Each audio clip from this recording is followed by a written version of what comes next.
Welcome, Bronco Nation, to my game preview for Boise State versus Washington State. This has been an absolutely crazy week for both conferences, for both of these teams. And it's been hard to focus on this matchup. It really has. And it delayed this video. I wanted to get this video out yesterday, and I ended up having to do a reaction to the Pac-12 realignment news. So I'd highly encourage you to go and watch that. But I am so excited to finally be able to recenter and focus on what actually matters, what we can actually control. That's all fun to look at what may be going on with everything, all the craziness, and more news keeps coming out every day about what's going on with all the Pac-12 stuff. But what matters, what actually matters right now, is this matchup between two teams that have set themselves on a course to the CFP.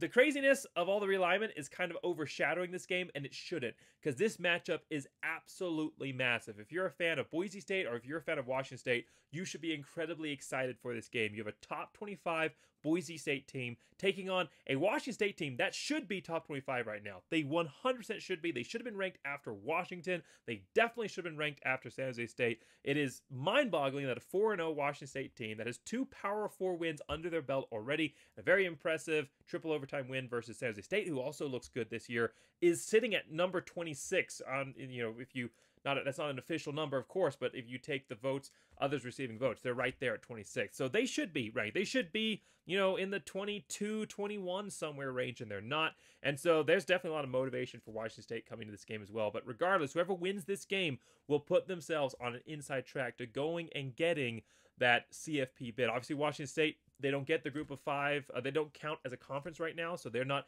competing with the group of five for that fifth open spot. They have to get an at-large bid, so their task is a little bit harder. So they're definitely motivated. This is going to be a great game. I can't wait to preview it. So we're going to go through the matchup here, talking about where to watch, when to watch, the Vegas lines, everything like that. We're going to talk about the series history between these two teams. There's actually quite a bit of it. We're going to look at the key players for both Boise State and Washington State. So hey, if you're a Washington State fan that stumbled into this video, welcome. Pull up a chair. We're going to discuss this matchup. There'll be stuff in here for you as well, and you can definitely help correct my horrible name pronunciations of your players in the comments below. And then we're also going to get into the keys of the game for Boise State, and then conclude with a summary for this matchup and score predictions. And that leads us to the most important part of the video, the one that I look forward to the most, which is your score prediction. So pause the video right now, go into the comments below, give me your score predictions, as I've been doing throughout this whole season, and I'm loving this interaction.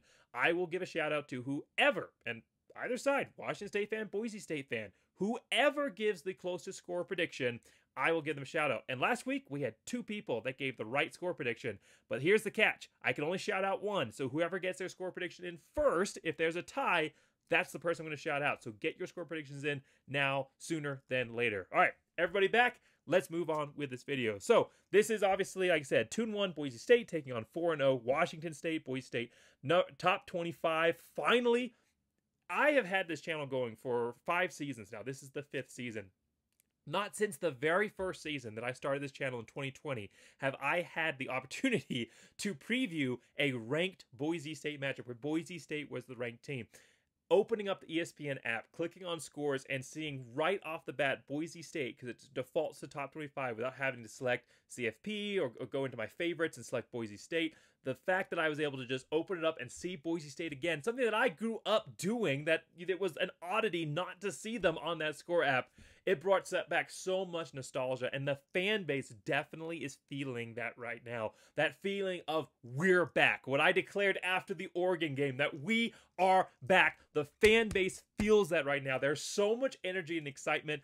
Portland State, almost 40,000 fans in attendance. The highest attended home opener in school history versus an FCS team. Absolutely mind-boggling. Can you imagine what the game environment versus Washington State is going to be? Is going to be an incredible environment, one that I'm going to get to be a part of. I am flying up to this game. I announced that earlier on in the year, and I'm so excited. I live down here in New Mexico right now. That's where my job has taken me, so I don't get the blessing and honor of being able to live in Boise. So whenever I can, I always fly up to one game a year. This is the one I was able to make, and I'm so excited that the stakes are so high coming into this game. And I also have another exciting announcement about that, and about my trip at the end of the video. So I'll watch all the way to the end. It's going to be great. But this is a great matchup. Boise State versus Washington State this Saturday, 8 p.m. Mountain Time. So you're going to have all the neon lights on the blue. It's going to be incredible. Again, Washington State fans coming up, you are in for a treat for this one. On FS1, it should be on Fox. It's absolutely mind-boggling that Oregon versus UCLA, which is going to be an absolute blowout. Oregon's going to destroy UCLA by like 50-plus points. It's not even going to be fun to watch after the first half. That game gets Fox versus this matchup that promises to potentially be an all-time classic is on FS1. Boise State is favored by 7.5 points, and actually given quite... I was surprised. I was actually surprised by this. I expected them to be favored, but not by this high of an odds. ESPN's giving them a 61.7% chance to win, which again, that seems very, very high for a matchup that I expect to be very, very close for the majority of this game.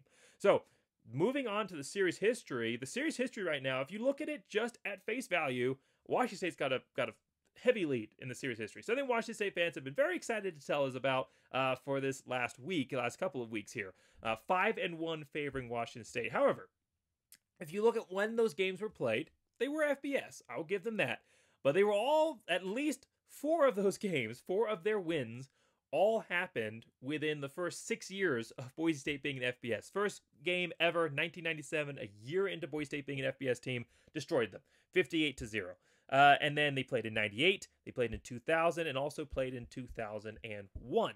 Now, for anybody who knows Boise State history, 2002 is the year that Boise State turned the page. That's when we had our first 12-win season. Then after that, it was a 13-win season, or another 12-win season. I think a 13-win season. That was 2003, and then obviously 2004, another 13-win season. So that's when Boise State turned the corner. There were exciting things. Sure, there was exciting things that happened in 2001.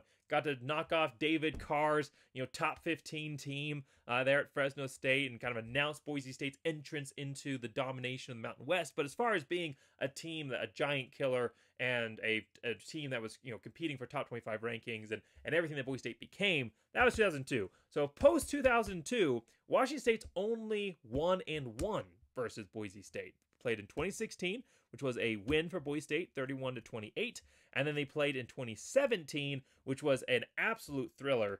Triple overtime at Washington State, 47-44. Montel Kozart coming to the game because Brett Rippon got hurt, and that was a massive matchup. That was a really, really fun one to watch. Obviously, Washington State getting the edge there. So yeah, credit to Washington State being 5-1, but if you really look at post-2002, and after Boise State had gotten over being a brand new member of the FBS, it's 1-1, and Boise State has a chance to now pull to 2-1 in the modern era of Boise State football here. Now, for key players to this game, obviously Boise State, number one key player, and he's been the key player, number one, every single week, besides last week where I really wanted Boise State to emphasize the passing game. It's Ashton Jeanty. That's no surprise. When you look at the reason why Boise State is ranked ahead of Washington State, again, not something that I think should have happened. I think Washington State should have been ranked after their win versus Washington, and definitely after the win versus San Jose State. However, if you look at the reason that Boise State is ranked ahead of Washington State, it's because of the national spotlight that is on Ashton Jeanty, and for a good reason. Before I read you these stats, let me remind you that he has only played in 3 games. I know this is week 5. Boise State had a bye week. He's played in 3 games, and he sat for the entire second half of the week matchup last week versus Portland State. He has 586 yards rushing, 10.5 yard average, and 9 touchdowns. And he didn't even have a touchdown last week versus Portland State. They didn't. They gave it on the 1 yard line. They gave it to Maddox Metzen to push in. And so, taking it half speed last week, he still has 586. He's only carried the ball 56 times, and he has over 1,000 yards rushing already. 3 games into the season. His goal was 2,000 yards rushing this year. He is well on pace to get there. And Boise State's going to need him to have a good on-pace, huge game versus Washington State if they're going to want to come in and win this game versus a good Washington State team. I know Boise State's favored. I know that they're ranked. But Washington State, they're the team that's undefeated right now. That means something. They're the team that has the Power 4 wins. That also means something. And this is a good team that they're playing here in Washington State. The best team outside of Oregon that they're going to face this entire season is this game versus Washington State. Now, it's not just all Ashton Jeanty. Boise State's also going to need to be able to incorporate the passing game. If you just put on Ashton Jeanty, he's going to do good things, but you're not going to be able to just win with Ashton Jeanty. The connection that I'm really liking out of the Boise State passing game is the connection with Cam Camper and Maddox Madsen. So my second key player here is going to be Cam Camper. That connection between him and Maddox Madsen is special. It is really starting to heat up. So far this season, 10 receptions, 221 yards receiving, 3 touchdowns. They had 2 receptions for 2 touchdowns last week versus Portland State. I wanted Boise State to emphasize the passing game to start to get on rhythm. It wasn't exactly what I wanted to see, but what I did like was that Cam Camper and Max Madsen really started to develop that chemistry. A couple of beautiful passes, a great deep throw, which we haven't seen a lot of really good deep throws out of Max Madsen. Besides a couple versus Georgia Southern. So that connection I am really liking. I think Cam Camper, especially versus a Washington State defense that is not very good against the passing games, we'll talk about here in a little bit. I think that there is a potential that Cam Camper could have a really good game. I mean, a career-type game here versus Washington State, and we may need him to win this matchup.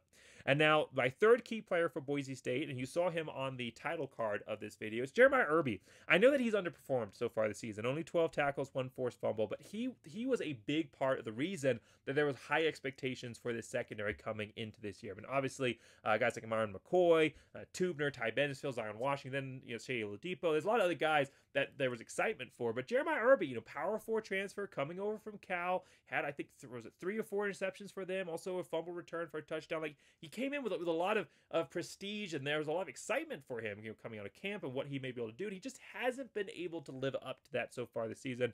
Has seemed to just kind of struggle with the defensive chemistry back there, just not being on the same page and getting beat a couple of times. This is his opportunity to step up, and we're going to need him to. We're going to talk about this Washington State team here in a second, but the passing game is their friend. That's what they lean on. Yeah, they have a running game, and they're not just, this isn't just the pass-heavy, all pass-only Washington State teams of years past, air raid only type offense, but the passing game is still their heavy emphasis, and Jeremiah Irby has an opportunity here to really step up into that role. And I think with the motivation on the blue, the lights pumping, the environment is there for him to seize. And I think if he can step up across Myron McCoy, this could be a Boise State secondary that really starts to hit its stride here in the second half of the season.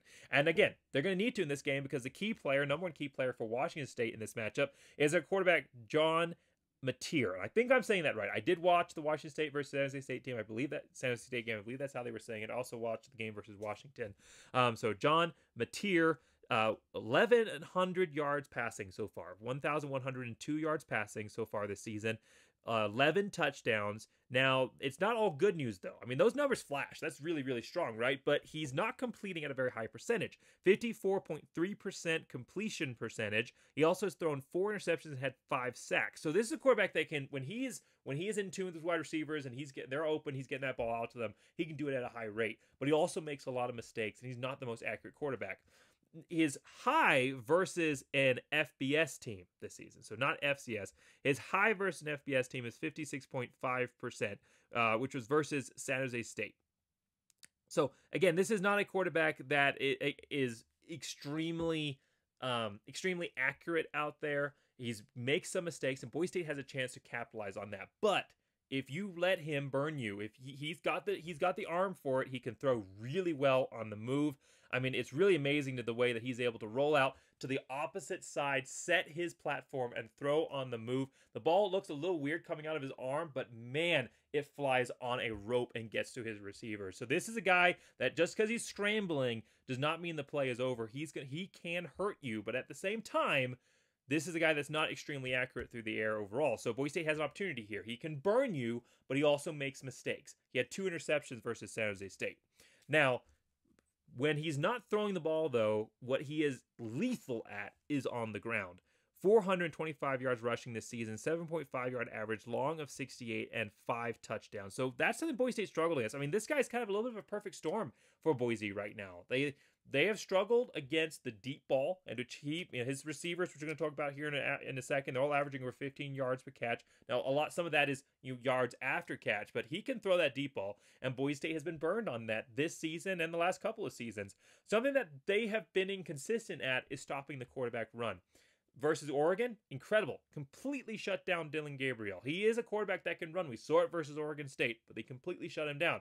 Versus Portland State, Now you got a quarterback that's rushing for, I think it was over 70 yards rushing. I know 29 of that was in garbage time at the end of the half, but still, I mean, that's over 40 yards rushing from an FCS quarterback. And, Georgia Southern's quarterback's not much of a runner, and he had a pretty good day running versus Boise State's defense as well. This guy is probably the most dangerous running threat at a quarterback that Boise State has faced this year. And now that UNLV's quarterback has put himself in the transfer portal, you decided to use his red shirt year.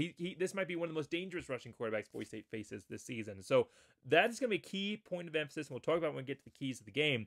But this is a guy who can hurt you through the air. Again, 50% or close to it completion percentage. But he has the deep strike potential, and more importantly, if you're trying to back up to focus on stopping him in the deep ball, he's going to hurt you with his legs, and he definitely can do that. Now, when he does go to the air, he has a trio of incredible wide receivers. Usually I only do 3 top players, but there's 3 wide receivers here for Washington State, and I want to talk about all of them because they're all great. Wide receiver Kyle Williams, 322 yards receiving, 20.1 yard average, 4 touchdowns.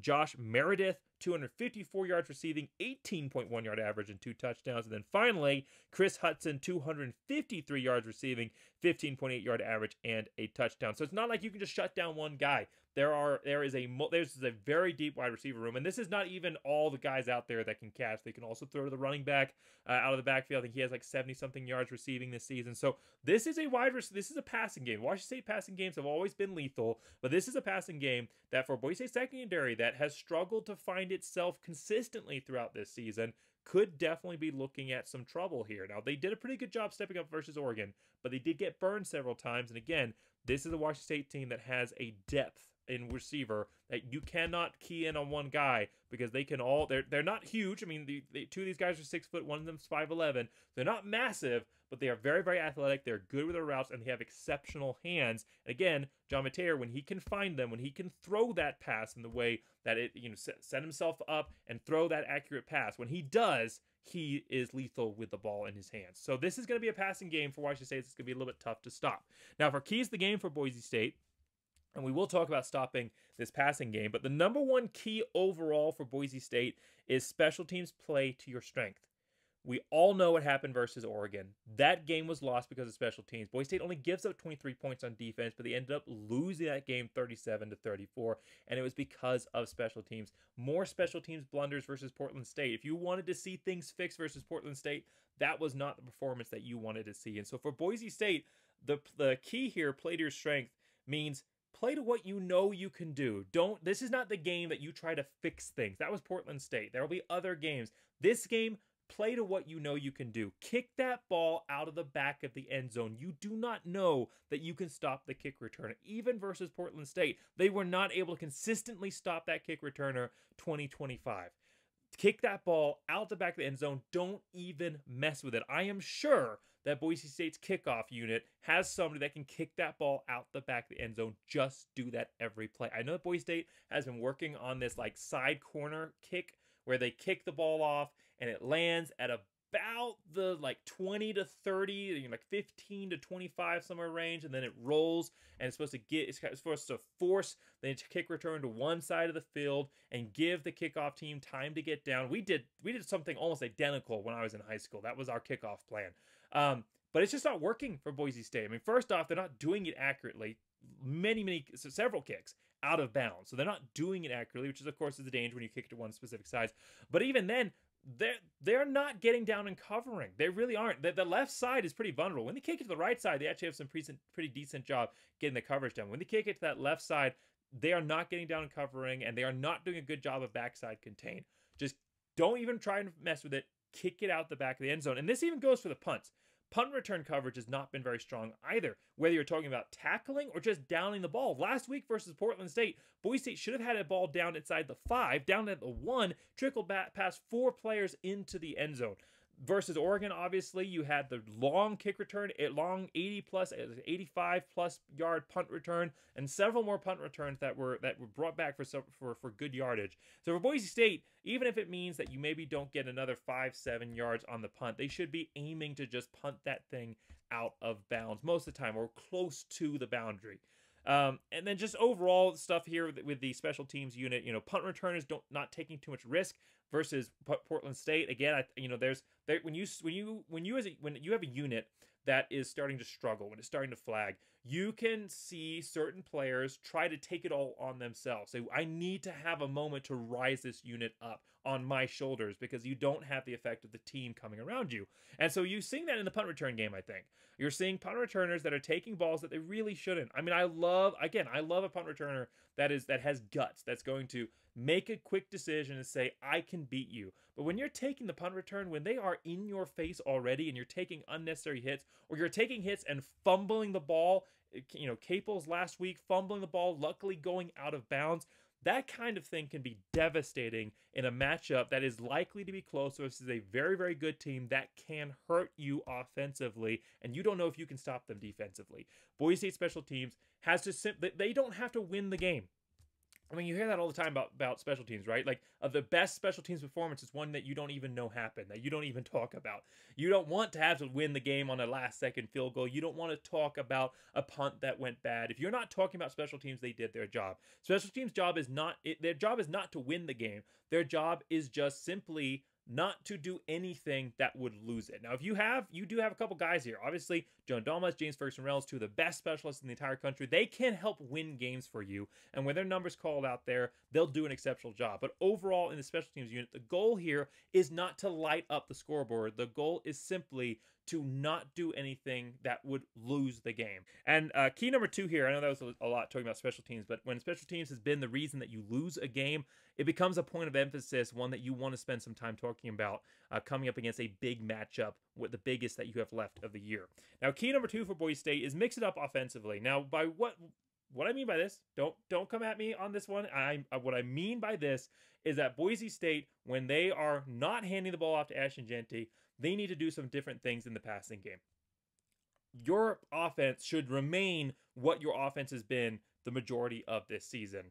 This should be a balanced attack that focuses on giving Ashton Jeanty the ball, and whoever is backing him up back there. They do have some injuries, which we'll talk about. But whoever is backing up Ashton Jeanty, the running game, focusing on feeding this running game, allowing this offensive line to create those massive holes they've been doing all season long. But when Ashton Jeanty gets bottled up, or you need to go to the passing game, Boise State needs to mix it up a little bit. The passing game has been a little bit stale throughout the season, and I think that Boise State has an opportunity here, after getting a good tune-up game versus Portland State, to bring out some different elements. Tight ends were a huge point of emphasis versus Portland State. Haven't really been a massive part of the game plan coming up to that game, and I think the coaching staff identified that, and they said, here's our opportunity to build some chemistry and work them in. Boise State's tight ends versus Portland State had 128 yards receiving between the three of them, and that was out of 267 yards passing. So almost half of the passing yards went to the tight ends. Matt Lauder had a huge game. Wagner stepped up and had a huge game. Boise State's tight ends really stepped up and performed. You also had Austin Terry had a really nice 28-yard reception. Boise State has some good receiving tight ends. Obviously, Matt Lauder, one of the best. That is what Boise State should be focusing on here as another element to be used in the passing game. Matt Lauder, that Cam Camper, Matt Lauder connection are really rising up as key offensive weapons that could augment what Ashton Jeanty is doing on the ground. But hey, Ashton Jeanty can still be involved in the passing game. I want to remind everybody of that. I mean, the passing game has been a big part of Ashton Jeanty's game, but not this year. He's only had 5 receptions for 12 yards, and part of that has just been because he's been getting so much work in the running game that he isn't necessarily being looked at in the passing game. But this is a running back that's a big part of his game, and something that a lot of people said about Dirk Cutter, what he does best is the screen game. He calls screens better than really anybody, a lot of people have said coming into the season, but we really haven't seen the screen game used that effectively or that much. We saw a little bit of it last week. The tight end screen to Matt Lauder ended up being a fumble, but it was a good play call. We saw some screens versus Oregon that weren't necessarily really working, but the running backs so far this year have only received 10 catches out of the 59 receptions that have been made this year. So only 10 catches on the season, again, from a running back room that's very good pass catchers. I mean, Cyrus Gaines is good at catching the ball in the backfield. We saw what Dylan Riley can do. I mean, he really kind of stepped up coming out of Cyrus Gaines being injured, really stepped up in the passing game. He had a couple of nice catches, breaking some tackles versus Portland State. And obviously Ashton Jeanty. I mean, Ashton Jeanty is a pass catching machine. He can do it all. He had He had a really nice catch versus Oregon that unfortunately landed out of bounds for. But I mean, he has great hands. I mean, you could line him up at slot receiver and he would still be very, very, very successful. This is that opportunity to go into your bag of tricks. I mean, not just running backs and tight ends, but the trick plays overall. Boise State hasn't used any this year. And we know that, I mean, Chase Penry currently on the roster, he had a 17-yard pass to Riley Smith in 2023. So Boise State has players that can do some trick plays here. Cameron Bates, who's been used quite a bit on the offense. We saw him have a kind of a Titus Young-esque running play, getting the ball in the backfield as a wide receiver, and an end around going in and running. He was used right off the bat versus Georgia Southern. Cameron Bates is a very, very exciting freshman. Very, very fast talent. But he also played quarterback. He also played quarterback in high school for, I think his first couple of years he played quarterback and then he transitioned to wide receiver. But this is a guy that can throw the ball as well. And so you're already using him in the backfield. This is a player that you could do a double pass and could get a trick play for you. And so Boise State, and the point here is that they don't need to get gimmicky. But the point here offensively is they need to do something to augment the running game because the typical passing game just is not doing it right now. Oregon really shut down Boise State's passing game in the second half, especially, and it pretty much killed the offense. Ashton Jeanty was doing what he could, but once they were able to eliminate the passing game as a threat, especially a lot of that because Boise State was lining out in the 5 wide looks, but when they were able to shut down the passing game as a threat and purely focus on Ashton Jeanty, it really showed the one nature, the one-sided nature of this offense. So Boise State has to find some ways to augment Ashton Jeanty here in the running game and allow the passing game to lift up and become a factor that you have to consider. And mixing it up offensively, this is the perfect game to do that. They won't be prepared for it. They saw us a little bit versus tight ends, but they haven't seen the screens to the running back, and they haven't seen any trick plays. This is that opportunity to do that. And of course, in front of your home crowd, in front of a sold-out home stadium, this is the kind of this is the matchup that you want to bring out your best offensive foot, the most exciting playbook that you can, and really get that crowd into the game and ride that momentum. This is the perfect opportunity to do that. And the final key of the game here for Boise State is shut down the quarterback run. If Boise State can shut down the quarterback run here from Mateer, the passing game is going to struggle. Of Washington State's rushing yards so far, 896 yards rushing, he is responsible for 425 yards. If you take out Mateer's rushing yards, Washington State goes from averaging 224.5 yards per game to only 118 yards per game. Just barely breaking 100 there. He is their primary offensive weapon. And if they can stop his legs and he's forced to go to the air, that's where you start seeing that 54.3%. 4 interceptions this year, 2 versus San Jose State. The key to stopping Washington State was really outlined versus Washington. Washington held Mateer to 3.9 yard average, only 62 yards overall. I mean, he was still running the ball, but he wasn't doing it very effectively. He still had a couple of touchdowns, had a long of 25, but he was pretty much limited. That was his lowest average so far on the season, rushing-wise. And when he was forced to go to the ground, when his legs were taken away, he was forced to go to the air, he only threw for 50%. 17 out of 34, 50%, 1 touchdown, 1 interception. Stopping the air, trying to stop his arm, is not the answer. Texas Tech did that. Texas Tech held him to only 115 yards passing, and he rushed for almost 200 yards on the ground, 9.4 yard average. Absolutely insane. Stopping his arm's not the answer. If you can stop his legs and force him to lean onto his arm, you're going to have a chance. Washington should have won that game, 24-19. They were down at the goal line. The dumbest 4th down play call I have ever seen. Option play on a team that is not built for the option at the goal line. Dumbest play I've ever seen. But Washington had a chance to win that matchup, and they blundered it away. And a big part of that was because they were able to stop the ground game here. Basically, you just want to do what you did versus Oregon. Dillon Gabriel, he has got an incredible arm. He's a really, really good quarterback on that short, quick pass stuff. Very, very accurate. Also has a good deep ball. He's got an incredible arm. Boise State was able to shut down his legs, and overall, they were pretty effective of stopping the offense, but he was still able to beat you in the secondary several times. Washington State's not set up the same way. If you can shut down the running game, if you can shut down Mateer and force him to go to the air, if you can bring that blitz and put that pressure on him, he'll hurt you a couple of times, but not as bad as Dillon Gabriel did. John Mateer, better athlete on the ground, but he doesn't have the same arm that Dylan Gabriel does. If you can do what you did versus Dylan Gabriel, you will have much more success. Boise State had pretty good success versus Oregon, but you'll have much more success overall versus Washington State. And so that's the key. That's my 3 keys to the game here. Special teams, play to your strength. Key number 2, mix it up offensively, especially in the passing game is the emphasis there. And key number 3, shut down the quarterback run.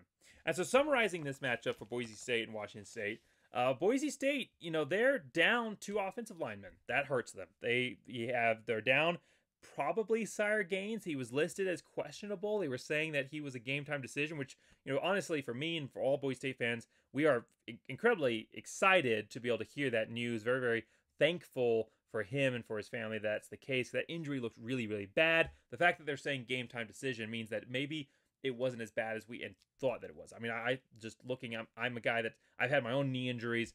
For me, that looked, MCL, ACL type, but they're saying game time decision, so maybe it's not as bad as what we originally thought.